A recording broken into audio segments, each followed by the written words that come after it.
Welcome back to Siri creations. Friends, ಇವತ್ತು ಒಂದು bridal design ಮಾಡೋದು ಹೇಗೆ ಅಂತ ಕಲ್ತ್ಕೊಳ್ಳೋಣ. ಮೊದಲಿಗೆ ನಾನು ಸ್ಯಾರಿಗೆ ಲಾಕ್ ಮಾಡ್ಕೋತಾ ಇದ್ದೀನಿ. ನೋಡಿ, ಈ ರೀತಿ ದಾರನ ಎಳೆದ್ಬಿಟ್ಟು ನಾನು ಗಂಟುಗಳನ್ನ ಹಾಕೋತಾ ಇದ್ದೀನಿ. ಸೊ ಯೂಶ್ವಲಿ ನಾನು ದಾರಕ್ಕೆ ಗಂಟು ಹಾಕೋತೀನಿ, ಕೆಲವೊಂದು ಸತಿ ಈ ಥರ ಮಾಡ್ಕೋತೀನಿ. ನಿಮ್ಗೆ ಯಾವ ರೀತಿ ಒಂದು ಕಂಫರ್ಟಬಲ್ ಅನಿಸುತ್ತೋ ಆ ಥರ ನೀವು ಲಾಕ್ಗಳನ್ನ ಮಾಡ್ಕೋಬೋದು. ಟೈಟಾಗಿ 2 ಗಂಟುಗಳನ್ನ ಹಾಕ್ಕೊಳ್ಳಿ, ಕರೆಕ್ಟಾಗಿ ಕೂರಬೇಕು. ಆ ರೀತಿ ಗಂಟುಗಳೆಲ್ಲ ಹಾಕಿ ಆದಮೇಲೆ ನಾನಿವಾಗ ವರ್ಕ್ ಮಾಡೋದಕ್ಕೆ ಸ್ಟಾರ್ಟ್ ಮಾಡ್ಕೋತೀನಿ. ಫ್ರೆಂಡ್ಸ್, ಇವತ್ತಿನ ಡಿಸೈನ್ಗೆ ನಾನು ತೊಗೊಂಡಿರೋವಂಥದ್ದು ನೀಡಲ್ ನಂಬರ್ 10, ಹಾಗೆ 6 ಎಳೆ ದಾರ. ಸೇಮ್ ಪಾಯಿಂಟ್ಗೆ ನೀಡಲ್ನ ಹಾಕಿ ದಾರ ತೆಗೆದು ಒಂದು ಚೈನ್ ಹಾಕ್ಕೊಳ್ಳೋಣ. ಇವಾಗ ಲಾಕ್ ಆಗುತ್ತೆ. ಇವಾಗ ಚೈನ್ನ ಕೌಂಟ್ ಮಾಡ್ಕೋಬೇಕು. 1 2 ಚೈನ್ ಹಾಕ್ಕೊಂಡು ಸೂಜಿ ಮೇಲೆ ದಾರ ತಗೊಳ್ಳಿ. ಈ ರೀತಿ ಪಕ್ಕದಲ್ಲೇ ನಾವೇನು 2 ಚೈನ್ ಹಾಕಿದ್ವಿ ಅಲ್ವಾ, ಅದ್ರ ಪಕ್ಕದಲ್ಲೇ ನಾವು ಡಬಲ್ ಕ್ರೋಶೇನ ಮಾಡ್ಕೊಳ್ಳೋಣ. ನೋಡಿ, 2 1 ಮತ್ತು ಸೂಜಿ ಮೇಲೆ ದಾರ ತಗೊಂಡು ನಾವೇನು ಪ್ರೀವಿಯಸ್ ಡಬಲ್ ಕ್ರೋಶೆ ಮಾಡಿದ್ವಿ ಅಲ್ವಾ, ಅದ್ರ ಪಕ್ಕನೇ ಇನ್ನೂ ಒಂದು ಡಬಲ್ ಕ್ರೋಶೆ. ಫ್ರೆಂಡ್ಸ್, ನಾನು ಮೆಟೀರಿಯಲ್ಸ್ ಎಲ್ಲಿ ಪರ್ಚೇಸ್ ಮಾಡ್ತೀನಿ ಅನ್ನೋ ಡೀಟೇಲ್ಸು ಡಿಸ್ಕ್ರಿಪ್ಷನ್ ಬಾಕ್ಸಲ್ಲಿ ಕೊಟ್ಟಿರ್ತೀನಿ, ಒಂದು ಸತಿ ನೀವು ಚೆಕ್ ಮಾಡ್ಬೋದು. ಮತ್ತು ಇವಾಗ ನಾವೇನು ಡಬಲ್ ಕ್ರೋಶೆ ಮಾಡಿದ್ವಿ ಅಲ್ವಾ, ಅದ್ರ ಪಕ್ಕನೇ ಇನ್ನೂ ಒಂದು ಡಬಲ್ ಕ್ರೋಶೆನ ವರ್ಕ್ ಮಾಡ್ಕೋತಾ ಇದ್ದೀನಿ.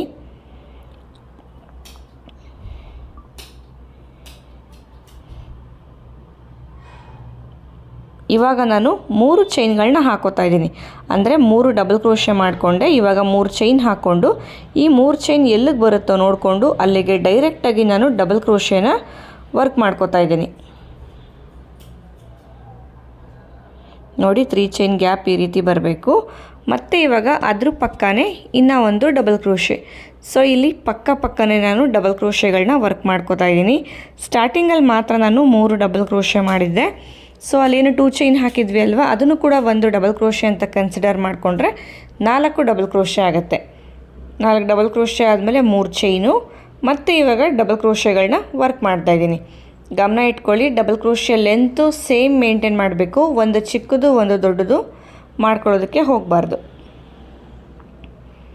ಮತ್ತು ಇವಾಗ ಡಬಲ್ ಕ್ರೋಶೆ ಅದ್ರ ಪಕ್ಕದಲ್ಲೇ ಬರಬೇಕು. ಸ್ಯಾರಿನಲ್ಲಿ ಯಾವುದೇ ಕಾರಣಕ್ಕೂ ಜಾಸ್ತಿ ಗ್ಯಾಪ್ಗಳನ್ನ ಕೊಡೋದಕ್ಕೆ ಹೋಗಬೇಡಿ. ಮತ್ತು ಸೂಜಿ ಮೇಲೆ ದಾರ ತಗೊಂಡು ಅದ್ರ ಪಕ್ಕನೇ ಇನ್ನೂ ಒಂದು ಡಬಲ್ ಕ್ರೋಶೆ. ಒಟ್ಟು ಇಲ್ಲಿ ನಾನು 6 ಡಬಲ್ ಕ್ರೋಶೆಗಳನ್ನ ವರ್ಕ್ ಮಾಡಿಕೊಂಡೆ. 6 ಡಬಲ್ ಕ್ರೋಶೆ ಆಯಿತು. ಸೊ ಸುಕ್ಕು ಬರಬಾರ್ದು, ಒಂದು ಸತಿ ಚೆಕ್ ಮಾಡ್ಕೊಳ್ಳಿ. 6 ಡಬಲ್ ಕ್ರೋಶೆ ಆದಮೇಲೆ ಇವಾಗ ನಾನು ಇಲ್ಲಿಗೆ ಬೀಡನ್ನು ಹಾಕೋತಾ ಇದ್ದೀನಿ. ನೋಡಿ, ದಾರ ತೆಗೆದು ಒಂದು ಬೀಡನ್ನ ಹಾಕ್ಕೊಳ್ಳಿ. ಫ್ರೆಂಡ್ಸ್, ಇಲ್ಲಿ ನಾನು ಯೂಸ್ ಮಾಡ್ತಾ ಇರೋದು ಆ್ಯಂಟಿಕಲ್ಲಿ ಬೀಡನ್ನ ಯೂಸ್ ಮಾಡ್ತಾ ಇರೋದು. ಸ್ಯಾರಿನಲ್ಲಿ ಎಲ್ಲೂ ಕೂಡ ಗೋಲ್ಡ್ ಕಲರ್ ಇಲ್ಲ, ಹಾಗಾಗಿ ಸಿಲ್ವರ್ ಕಲರ್ ಜಾಸ್ತಿ ಇದೆ. ಸೊ ಹಾಗಾಗಿ ನಾನು ಸಿಲ್ವರ್ ಕಲರ್ ಆ್ಯಂಟಿಕ್ ಬೀಡನ್ನ ತೊಗೊಂಡಿದ್ದೀನಿ. ಬೀಡನ್ನ ಹಾಕ್ಕೊಂಡು ಬೀಡನ್ನ ಲಾಕ್ ಮಾಡ್ಕೊಳ್ಳಿ. ಆಮೇಲೆ ಸೂಜಿ ಮೇಲೆ ದಾರ ತಗೊಂಡು, ನೋಡಿ ಈ ಥರ ಇದೆ ಬೀಡಿದು. ಸೂಜಿ ಮೇಲೆ ದಾರ ತಗೊಂಡು ಈ ಬೀಡ್ ಎಲ್ಲಿಗೆ ಬರುತ್ತೋ ಅಲ್ಲಿಗೆ ನೋಡಿಕೊಂಡು ನಾವು ಡೈರೆಕ್ಟಾಗಿ ಡಬಲ್ ಕ್ರೋಶೇನ ವರ್ಕ್ ಮಾಡ್ಕೋಬೇಕು. ಸೊ ಇಲ್ಲಿ ಈ ಸೀರೆನಲ್ಲಿ ಗೋಲ್ಡ್ ಕಲರ್ ಇಲ್ಲ, ಹಾಗಾಗಿ ಸಿಲ್ವರ್ ಕಲರ್ ಇರೋದು. ಸೊ ಹಾಗಾಗಿ ನಾನು ಸಿಲ್ವರ್ ಕಲರಲ್ಲೇ ಆ್ಯಂಟಿಕ್ ಬೀಡ್ಸ್ನ ತೊಗೊಂಡಿದ್ದೀನಿ. ಸೊ ನಿಮಗೆ ಆ್ಯಂಟಿಕ್ ಬೀಡ್ ಸಿಕ್ಕಿಲ್ಲ ಅಂತ ಅಂದರೆ ನಾರ್ಮಲ್ ಬೀಡನ್ನ ಕೂಡ ನೀವು ಯೂಸ್ ಮಾಡ್ಬೋದು. ಇನ್ ಕೇಸ್ ಸೀರೆನಲ್ಲಿ ಗೋಲ್ಡ್ ಜರಿ ಎಲ್ಲ ಇತ್ತು ಅಂದರೆ ಗೋಲ್ಡ್ ಕಲರ್ ಬೀಡ್ಸ್ನ ಕೂಡ ನೀವು ಯೂಸ್ ಮಾಡ್ಬೋದು. ಸೊ ಸೀರೆಗೆ ಮ್ಯಾಚ್ ಆಗೋ ಥರ ಇಲ್ಲಿ ನಾನು ಬೀಡನ್ನ ತೊಗೊಂಡಿರೋದು. ಬೀಡನ್ನ ಹಾಕಿ ಆದಮೇಲೂ ಸಹ ನಾನು 6 ಡಬಲ್ ಕ್ರೋಶೆಗಳನ್ನ ವರ್ಕ್ ಮಾಡ್ಕೋತೀನಿ.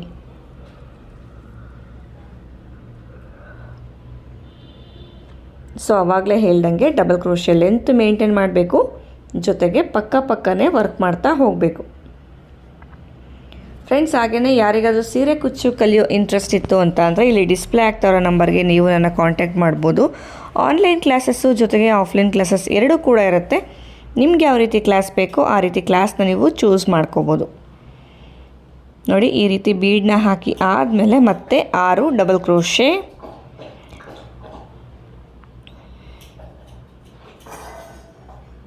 ನೋಡಿ, ಪಕ್ಕನೇ ಬರಬೇಕು, ಜಾಸ್ತಿ ಗ್ಯಾಪ್ ಕೊಡೋದಕ್ಕೆ ಹೋಗಬೇಡಿ.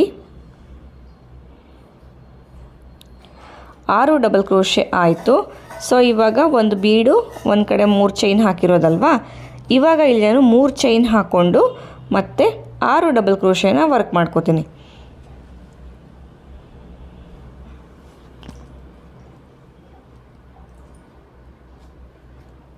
ಮೂರು ಚೈನ್ ಹಾಕ್ಕೊಂಡು ಸೂಜಿ ಮೇಲೆ ದಾರ ತಗೊಳ್ಳಿ. 3 ಚೈನ್ ಎಲ್ಲಿಗೆ ರೀಚ್ ಆಗುತ್ತೋ ಈ ರೀತಿ ನೋಡ್ಕೋಬೇಕು. ಎಲ್ಲಿಗೆ ರೀಚ್ ಆಗುತ್ತೋ ಅಲ್ಲಿಗೆ ನಾವು ಡಬಲ್ ಕ್ರೋಶೆನ ವರ್ಕ್ ಮಾಡ್ಕೊಳ್ಳೋಣ. 2ರಲ್ಲಿ 1 ಮತ್ತು 2ರಲ್ಲಿ 1. ಸೊ ಇಲ್ಲೂ ಕೂಡ ಅಷ್ಟೇ ಪಕ್ಕನೇ 6 ಡಬಲ್ ಕ್ರೋಶೆಗಳು ಬರುತ್ತೆ.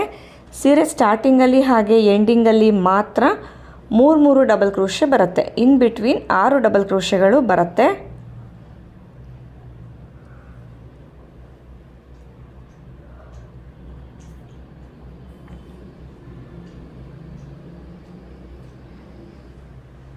ಸೊ ಸ್ವಲ್ಪ ಸ್ಲೋ ಆಗಿನೇ ಮಾಡಿ ತೋರಿಸ್ತಾ ಇದ್ದೀನಿ ಡಬಲ್ ಕ್ರೋಶೆಗಳು. ಆವಾಗಲೇ ಸ್ವಲ್ಪ ಫಾಸ್ಟಾಗಿ ಮಾಡಿದ್ದೆ. ಆವಾಗಲೇ ಫಾಸ್ಟಾಗಿ ಮಾಡಿದ್ದೆ ಅಲ್ವಾ. ಸೊ ಯಾರಿಗಾದರೂ ಅರ್ಥ ಆಗಿಲ್ಲ ಅಂತಂದರೆ ಇವಾಗ ಸ್ಲೋ ಆಗಿ ಕೂಡ ನಾನು ಮಾಡಿದ್ದೀನಿ. ಇದನ್ನು ನೋಡಿ ನೀವು ಕರೆಕ್ಟಾಗಿ ಕಲ್ತ್ಕೋಬೋದು. ಸೊ ಇಲ್ಲಿ 3 ಚೈನು ಒಂದು ಕಡೆ ಬೀಡು ಇದೇ ರೀತಿ ಕಂಟಿನ್ಯೂ ಮಾಡ್ಕೊಳ್ಳಿ. ಫ್ರೆಂಡ್ಸ್ ನೋಡ್ಬೋದು, ಇಲ್ಲಿ ನಾನು ಆವಾಗಲೇ ಹೇಳಿದೆ ಅಲ್ವಾ, 3 ಚೈನ್ ಒಂದು ಕಡೆ, ಒಂದು ಬೀಡ್ ಒಂದು ಕಡೆ, ಆಮೇಲೆ 6 ಡಬಲ್ ಕ್ರೋಶೆ ನೋಡಿ ಇಷ್ಟುದ್ದ ಮಾಡ್ಕೊಂಡಿದ್ದೀನಿ. ಸೊ ಇದೇ ಥರ ನೀವು ಪೂರ್ತಿ ಎಂಡ್ವರೆಗೂ ಸೀರೆ ನೀವು ವರ್ಕ್ ಮಾಡ್ಕೋಬೇಕು. ಗಮನ ಇಟ್ಕೊಳ್ಳಿ, ಬೀಡನ್ನ ಹಾಕಿದಾಗ ಬೀಡನ್ನ ಲಾಕ್ ಮಾಡೋದು ಕಂಪಲ್ಸರಿ. ಲಾಕ್ ಮಾಡೋದನ್ನು ಯಾವುದೇ ಕಾರಣಕ್ಕೂ ಮರೆಯೋದಕ್ಕೆ ಹೋಗಬೇಡಿ. ನೋಡಿ ಇಲ್ಲಿ ಒಂದು ಬೀಡು 3 ಚೈನು ಫುಲ್ ಕಂಪ್ಲೀಟ್ ಆದಮೇಲೆ ನೆಕ್ಸ್ಟ್ ಲೇಯರ್ನ ನಾನು ಮಾಡ್ಕೋತಾ ಇದ್ದೀನಿ. ಸೊ ನೆಕ್ಸ್ಟ್ ಲೇಯರ್ ಮಾಡೋದಕ್ಕೆ ಇಲ್ಲಿ ಬೇರೆ ಕಲರ್ ದಾರನ ತೊಗೊಂಡಿದ್ದೀನಿ. ಸೊ ಇಲ್ಲಿ ಸಿಲ್ವರ್ ಬೀಡ್ ಹಾಕಿರೋದ್ರಿಂದ ತುಂಬಾ ಹೈಲೈಟಾಗಿ ಕಾಣಿಸ್ತಾ ಇದೆ ಡಿಸೈನ್. ಇದು ಇನ್ನೊಂದು ಕಲರ್ ದಾರನ ತೊಗೊಂಡಿದ್ದೀನಿ, ಅಂದರೆ ಸ್ಯಾರಿ ಪಲ್ಲು ಕಲರಲ್ಲಿ ಯಾವುದಿತ್ತಲ್ವ ಆ ಕಲರ್ ದಾರನ ತೊಗೊಂಡಿದ್ದೀನಿ. ಇಷ್ಟೊತ್ತು ಸೀರೆ ಯಾವ ಕಲರ್ ಇತ್ತು ಆ ಕಲರ್ ದಾರದಲ್ಲಿ ವರ್ಕ್ ಮಾಡಿದ್ದು. ಇಲ್ಲಿ 2 ಚೈನ್ ಹಾಕಿದ್ವಿ ಅಲ್ವಾ, 2 ಚೈನ್ಗೆ ಮೇಲ್ಗಡೆ ಅಂದರೆ 2ನೇ ಚೈನ್ಗೆ ನಾನು ದಾರನ ಎಳ್ಕೊಂಡು ಫಸ್ಟು ಯಾವ ರೀತಿ ಲಾಕ್ ಮಾಡಿಕೊಂಡೆ ಅಲ್ವಾ ಅದೇ ರೀತಿ ದಾರನ ಎಳ್ಕೊಂಡು ನಾನು ಲಾಕ್ ಮಾಡ್ಕೋತೀನಿ. ಅಂದರೆ ರೆಗ್ಯುಲರಾಗಿ ನಾವೇನು ಗಂಟುಗಳು ಹಾಕ್ತೀವಿ ಅಲ್ವಾ ಆ ಥರ ಗಂಟುಗಳನ್ನ ಹಾಕ್ಕೊಳ್ಬೇಕು. ಸೊ ಮಿನಿಮಮ್ 2 ಗಂಟುಗಳು ಹಾಕ್ಕೊಳ್ಳಿ. ಮ್ಯಾಕ್ಸಿಮಮ್ ಅಂದರೆ 4 ಗಂಟುಗಳನ್ನ ನೀವು ಹಾಕ್ಕೋಬೋದು.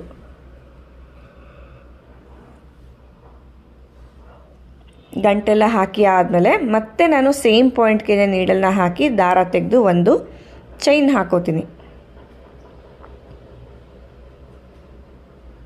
ಚೈನ್ ಆದಮೇಲೆ ಮತ್ತೆ ಇವಾಗ ಚೈನ್ಗಳನ್ನ ಹಾಕೋತಾ ಇದ್ದೀನಿ. 1 2 3 4 5 ಚೈನ್ ಹಾಕ್ಕೊಂಡು ನೋಡ್ಕೊಳ್ಳಿ ಇದು ಎಲ್ಲಿಗೆ ಬರುತ್ತೆ ಅಂತ. ಕರೆಕ್ಟಾಗಿ ನೆಕ್ಸ್ಟ್ ಬ್ಲಾಕ್ವರೆಗೂ ಬರಲಿಲ್ಲ ಅಂದರೆ ಒಂದು ಚೈನ್ ಎಕ್ಸ್ಟ್ರಾ ಹಾಕ್ಕೊಂಡು ನೋಡಿ ಇಲ್ಲಿ 6 ಡಬಲ್ ಕ್ರೋಶೆ ಮಾಡಿದ್ವಿ ಅಲ್ವಾ, ಅದರಲ್ಲಿ ಒಂದು ಆದಮೇಲೆ ಒಂದನ್ನು ಸ್ಕಿಪ್ ಮಾಡಿ 2ನೇ ಡಬಲ್ ಕ್ರೋಶೆ ಮೇಲೆ ಬರೋವಂಥ ಇಲ್ಲಿ ಚೈನ್ ಗ್ಯಾಪ್ ಕಾಣಿಸ್ತಾ ಇದೆ ಅಲ್ವಾ ನೋಡಿ, ಇದು ಬಿಟ್ಟು ನೆಕ್ಸ್ಟ್ ಇದರಲ್ಲಿ ಚೈನ್ ಗ್ಯಾಪ್ ಇದೆ ಅಲ್ವಾ, ಈ ಚೈನ್ ಗ್ಯಾಪ್ಗೆ ನೀಡಲ್ನ ಹಾಕಿ ನಾನೇನು 6 ಚೈನ್ ಹಾಕಿದ್ದೆ ಅಲ್ವಾ ಅದನ್ನು ನಾನು ಲಾಕ್ ಮಾಡ್ಕೋತಾ ಇದ್ದೀನಿ. ಸ್ಟಾರ್ಟಿಂಗಲ್ಲಿ ಮಾತ್ರ ಈ ಥರ ಎಕ್ಸ್ಟ್ರಾ ಚೈನ್ಗಳನ್ನ ಹಾಕಿ ಅಡ್ಜಸ್ಟ್ ಮಾಡ್ಕೊಳ್ಳೋ ಅಂಥದ್ದು. ಸೊ ನೋಡಿ ಇದು ಈ ರೀತಿ ಬರುತ್ತೆ. ಇವಾಗ ನಾನು ಸೂಜಿ ಮೇಲೆ ದಾರ ತಗೊಂಡು ಬೀಡನ್ನ ಲಾಕ್ ಮಾಡಿದಾಗ ಬೀಡನ್ನ ಹಿಂದೆಗಡೆ ಏನು ದಾರ ಬಂದಿರುತ್ತಲ್ವ ನಮಗೆ ಆ ದಾರಕ್ಕೆ ನಾನು ಡಬಲ್ ಕ್ರೋಶೇನ ವರ್ಕ್ ಮಾಡ್ಕೋತಾ ಇದ್ದೀನಿ. ನೋಡಿ ಇಲ್ಲಿ ಬೀಡನ್ನ ಹಿಂದೆಗಡೆ ದಾರ ಇದೆ ಅಲ್ವಾ ಇದಕ್ಕೆ ಡಬಲ್ ಕ್ರೋಶೇನ ವರ್ಕ್ ಮಾಡ್ಕೋತಾ ಇದ್ದೀನಿ. ನೋಡಿ ಬೀಡನ್ನ ಹಿಂದೆಗಡೆ ಇರೋ ದಾರಕ್ಕೆ ಬೀಡನ್ನ ಲಾಕ್ ಮಾಡೋದು ಕಂಪಲ್ಸರಿ. ಬೀಡನ್ನ ಲಾಕ್ ಮಾಡಿದಾಗ ನಮಗೆ ಈ ರೀತಿ ದಾರ ಫಾರ್ಮ್ ಆಗುತ್ತೆ. ಸೊ ಅಲ್ಲಿಗೆ ನಾವು ಡಬಲ್ ಕ್ರೋಶೇನ ವರ್ಕ್ ಮಾಡ್ಕೊಳ್ಳೋದು. ನೋಡಿ ಡಬಲ್ ಕ್ರೋಶೆ ಆಯಿತು. ಇವಾಗ ನಾನು ಚೈನ್ ಹಾಕೋತೀನಿ. 1 2 ಚೈನ್ ಹಾಕ್ಕೊಂಡು ಮತ್ತೆ ಸೂಜಿ ಮೇಲೆ ದಾರ ತಗೊಳ್ಳಿ.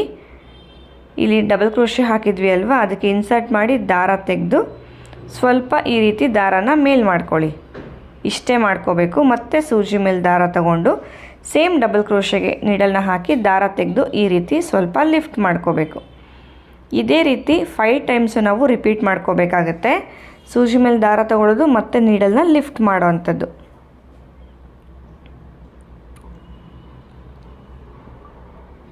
ನಾಲ್ಕನೇ ಸತಿ ಆಯಿತು.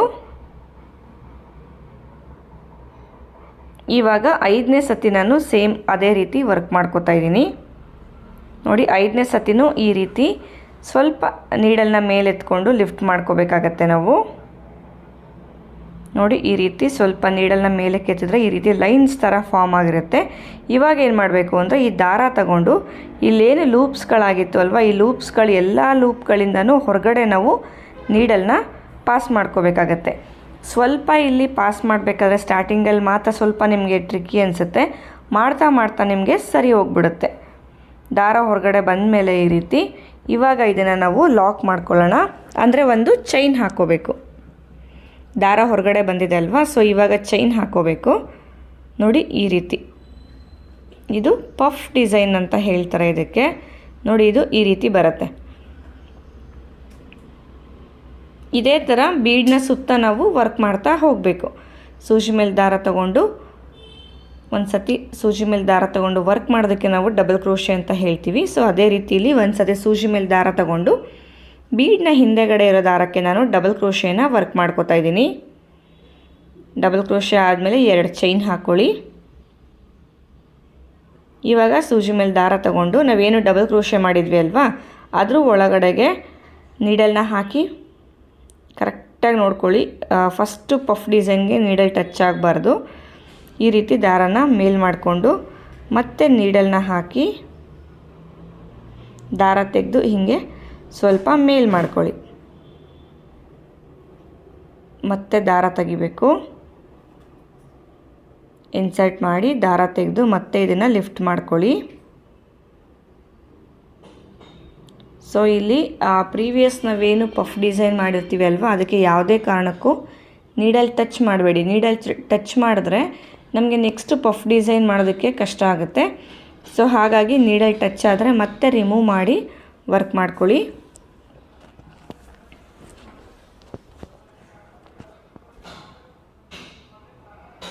ನೋಡಿ ದಾರ ತೆಗೆದು ಈ ಥರ ಲಿಫ್ಟ್ ಮಾಡ್ಕೋಬೇಕು. ಮತ್ತೆ ಸೂಜಿ ಮೇಲೆ ದಾರ ಸುತ್ತಕೊಂಡು ಡಬಲ್ ಕ್ರೋಶೆಗೆ ಇನ್ಸರ್ಟ್ ಮಾಡಿ ದಾರ ತೆಗೆದು ಹಿಂಗೆ ಲಿಫ್ಟ್ ಮಾಡ್ಕೋಬೇಕು, ಅಂದರೆ ನೀಡಲ್ನ ಮೇಲಕ್ಕೆ ಎತ್ಕೊಳ್ಬೇಕು. ಮತ್ತು ಇವಾಗ ಸೇಮ್ ಅದೇ ರೀತಿ ಸೊ ರಿಪೀಟಾಗಿ ಇಲ್ಲಿ 5 ಟೈಮ್ಸ್ ಈ ರೀತಿ ಮಾಡ್ಕೋಬೇಕಾಗತ್ತೆ ನಾವು. ಇನ್ಸರ್ಟ್ ಮಾಡಿ ದಾರ ತಗೊಂಡು ಸೊ ಈ ಥರ ಜಸ್ಟ್ ನೀಡಲ್ನ ಮೇಲಕ್ಕೆ ಎತ್ತೋದಷ್ಟೇ. ಇಲ್ಲೆಲ್ಲ ಲೂಪ್ಗಳಾಗ್ತಾ ಹೋಗುತ್ತೆ. ಇವಾಗ ದಾರ ತಗೊಂಡು ಇಷ್ಟು ಲೂಪಿಂದ ನೀಡಲ್ನ ಹೊರಗಡೆಗೆ ತಗೊಳ್ಬೇಕು ನಾವು. ಈ ರೀತಿ ಸ್ವಲ್ಪ ಕಷ್ಟ ಅನಿಸುತ್ತೆ ಸ್ಟಾರ್ಟಿಂಗಲ್ಲಿ ಮಾಡ್ಕೋಬೇಕಾದ್ರೆ. ನಿಮಗೆ ಪ್ರಾಕ್ಟೀಸ್ ಆಯಿತು ಅಂತ ಅನಿಸಿದ್ರೆ ಈಸಿಯಾಗಿ ಮಾಡ್ತಾ ಹೋಗ್ಬೋದು.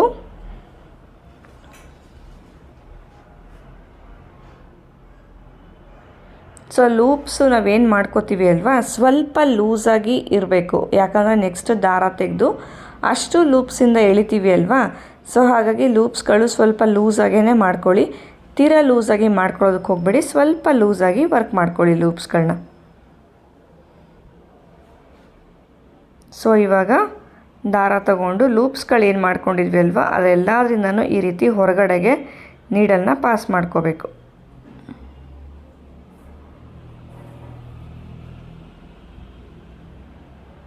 ನೀಡಲ್ ಒಂದೇ ಡೈರೆಕ್ಷನಲ್ಲಿ ಇಟ್ಕೊಂಡು ಪಾಸ್ ಮಾಡಬೇಕು. ಒಂಚೂರು ಟರ್ನ್ ಆಯಿತು ಅಂದ್ರೂ ಕಷ್ಟ ಆಗುತ್ತೆ. ಇವಾಗ ಇದನ್ನು ಲಾಕ್ ಮಾಡ್ಕೋಬೇಕು. ಸೊ ನೋಡಿ ಇದು ಈ ರೀತಿ ಶೇಪಲ್ಲಿ ಬರುತ್ತೆ.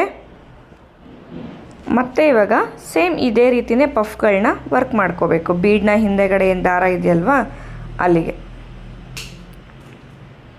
ನೋಡಿ. ಸೂಜಿ ಮೇಲೆ ದಾರ ತಗೊಂಡು ಇನ್ಸರ್ಟ್ ಮಾಡಿ ದಾರ ತೆಗೆದು ಒಂದು ಡಬಲ್ ಕ್ರೋಶೆನ ವರ್ಕ್ ಮಾಡ್ಕೋಬೇಕು.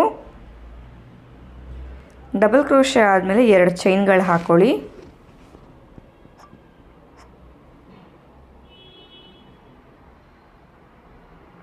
ಎರಡು ಚೈನ್ ಹಾಕ್ಕೊಂಡು ಸೂಜಿ ಮೇಲೆ ದಾರ ತಗೊಂಡು ಒಂದು ಸತಿ ನಾವೇನು ಡಬಲ್ ಕ್ರೋಶೆ ಮಾಡಿದ್ವಿ ಅಲ್ವಾ ಅದ್ರ ಒಳಗಡೆಗೆ ನೀಡಲ್ನ ಹಾಕಿ ನೋಡಿ ಈ ಥರ ಕರೆಕ್ಟಾಗಿ ಹಾಕ್ಕೋಬೇಕು. ಹಿಂದಿಂದು ನಾವೇನು ಪಫ್ ಮಾಡಿದ್ವಿ ಅಲ್ವಾ ಅದಕ್ಕೆ ಯಾವುದೇ ಕಾರಣಕ್ಕೂ ನೀಡಲ್ ಟಚ್ ಆಗಬಾರ್ದು.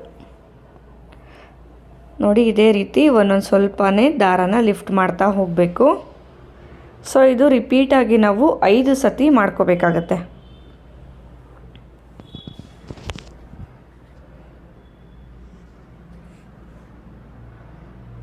ಐದು ಸತಿ ಆದಮೇಲೆ ಈ ದಾರ ಏನಿದೆ ಅಲ್ವಾ ಇಲ್ಲಿ ಕೈಗೆ ಸುತ್ಕೊಂಡಿರ್ತೀವಲ್ವ ಈ ದಾರನ ಚೈನ್ ರೀತಿ ಎಳ್ಕೋಬೇಕಾಗತ್ತೆ ನೋಡಿ.